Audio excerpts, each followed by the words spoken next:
Today we will talk about drift velocity and its relation with current.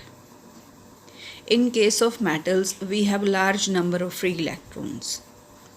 Number is about 10 raised to power 28 per meter cube. And in absence of electric field at room temperature, these electrons are not at rest.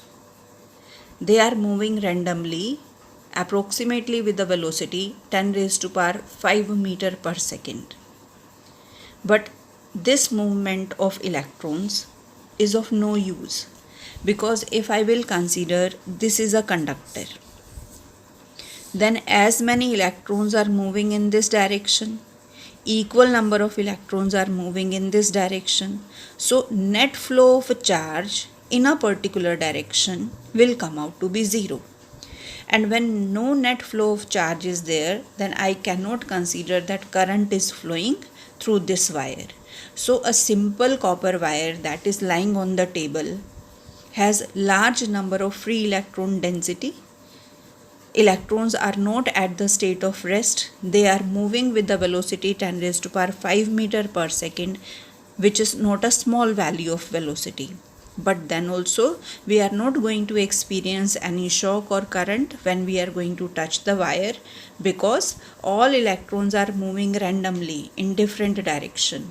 So net movement of charge in a particular direction will not be there. Net displacement we cannot consider in that case. So net current flowing through a wire that is lying on the table or on a metal piece will come out to be 0. This we will consider in this figure. Let us consider we are going to have electron first, second, third and fourth. And at room temperature, or because of possession of thermal velocity or energy, this electron is moving with velocity u1, this is moving with u2, this is moving with u3, this is moving with un. So different electrons are moving in different direction. So when we will consider average velocity of these electrons will be u1 plus u2 plus u3 up to un divided by n. This value will come out to be 0, because motion of these electrons is going to be random. What happens when this conductor we are connecting with electric field, or electric field we are going to apply across its two ends? For this we will consider this figure. Here we have applied electric field, and due to application of electric field, now these electrons will start experiencing a force. These electrons will experience a force towards the positive terminal of the battery or the cell. So this direction, they will experience a force in this direction towards the positive, and this direction is opposite to the direction of applied electric field. It means electrons will experience a force in a direction opposite to direction of electric field. Direction of electric field is from higher potential to lower potential, and electrons will move from lower potential to higher potential. So movement of electrons will be opposite to the direction of applied electric field. Now electric field expression we have done. Electric field is force experienced per unit charge. If we will consider charge on electron is minus E, then E will be equal to F upon minus E. So force experienced by electron will be minus E. Negative sign shows that this force is in a direction opposite to direction of applied electric field. Also we have done force is equal to mass into acceleration. So when we will equate these, F is equal to ma is equal to minus ee, then acceleration expression will be minus ee divided by m, where m is representing mass of electron, E representing charge on electron, A acceleration produced in electron, E is your applied electric field. Because of this force experienced, and electrons will experience acceleration also. Acceleration means they will gain velocity. So when they will gain velocity due to applied electric field, also they have some velocity because of thermal energy. So what will happen? The result will be these electrons, when they are moving with this increment in velocity, then they will suffer collision in their path. They will suffer collision with positive ions, they will suffer collision with other electrons. So result of this collision will be whatever gain is there in velocity, on collision the same will be lost. So at each collision, electron has to start in a fresh way with random thermal velocity. If I will consider this is electron moving with the initial velocity u1 and this is velocity v1. v1 means its velocity just before the collision. So after collision, it has to start in a fresh way. In that case, after collision, you cannot say that it is moving with velocity v1 only in the same direction. So whatever gain will be there in velocity, then on suffering collision, there will be loss of velocity also. So if I will consider u1 is the velocity with which electron is moving initially, and due to force experienced, its velocity is going to become v1 and a is the acceleration produced, and it is going to suffer next collision in time tau 1. So we have equation v is equal to u plus at. U is representing initial velocity, v final velocity, a acceleration, t is the time interval.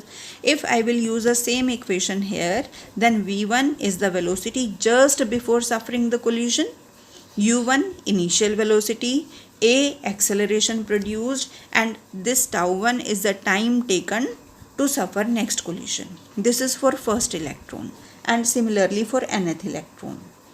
And if you will find what is the average velocity of these n electrons, you will add and you will divide by n.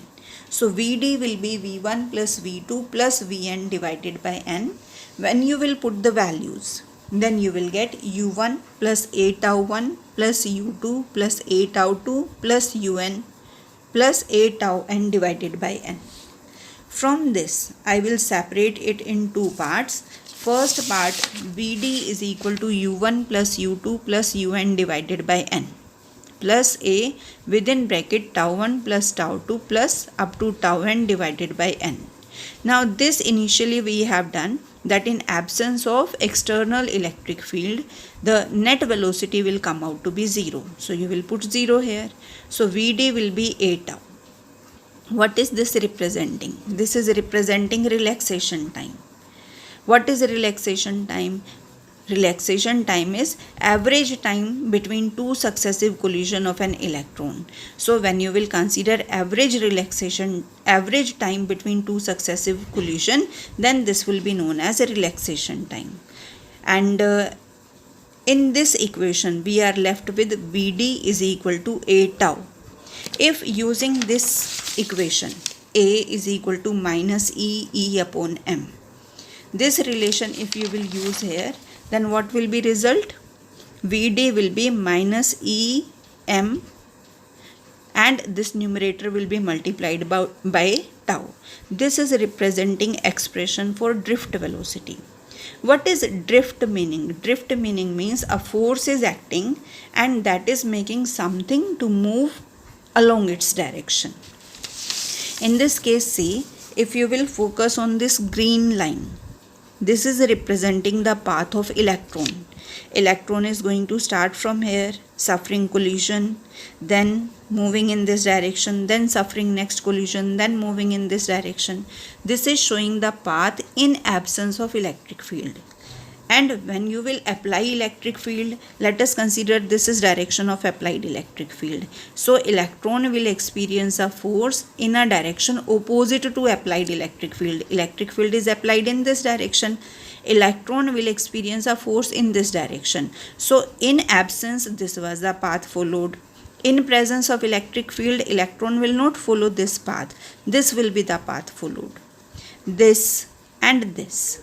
this will be the path followed. So what will happen? In absence of electric field, electron was going to reach finally here. But in presence of electric field, it is going to reach finally at this point. So this much distance it is going to cover. And this movement, this will be known as, or the force that is making it to move along its direction, that is known as a drift. And the velocity with which it is doing this, that velocity will be known as drift velocity. So this is a drift velocity. Drift velocity you can define as the average velocity of free electron with which they move in a conductor under the influence of electric field. And if you will put the values and you will calculate the value of drift velocity, it comes out to be very small, that is 10 raised to power minus 5 meter per second. Now one question you can relate here, that as we are going to switch on the light, then we get the light within a fraction of a second or very quick. Though the velocity of electrons is going to be very small, 10 raised to power minus 5 meter per second, then how is it possible? This question is given in your NCERT also. So you try to find the answer of this question. Though the value of drift velocity is very small, then lighting of bulb or movement of fan, this process is very quick. Why? Then next what we are going to consider is relation between electric current and drift velocity. We have to derive relation I is equal to NEA VD.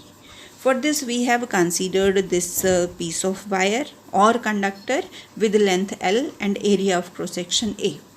And across this we have applied a battery that is providing potential difference across its ends V. So electric field will be V upon L. Current we have to find, relation between current and drift velocity, and we know current is equal to charge divided by time. So we have to find how much charge is present in this conductor.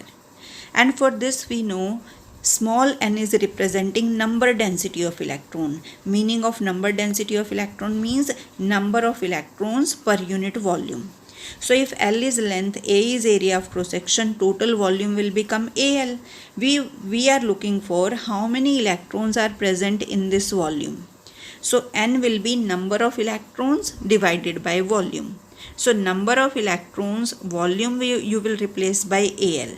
So number of electrons in this piece will become N multiplied by AL. But current is total charge upon total time taken. So with one electron we have charge minus E. If electrons are NaL, then what is total charge present? Total charge present will be ENAL, where E is representing magnitude of charge present on electron. So total charge that is moving is NeAl. And with which velocity it is moving? It is moving with the drift velocity. So we have represented Vd is representing drift velocity of electron. How much time will be taken by charge to cross this length L? So drift velocity will be length divided by time. Time will be length divided by drift velocity. Put value of time and put value of charge in this. I is equal to charge divided by time. I will be equal to NeAl divided by time, L by Vd. L will get cancelled with L. So I will be equal to NEA Vd. This is very important relation, either in terms of direct derivation or in terms of solving numericals related to it.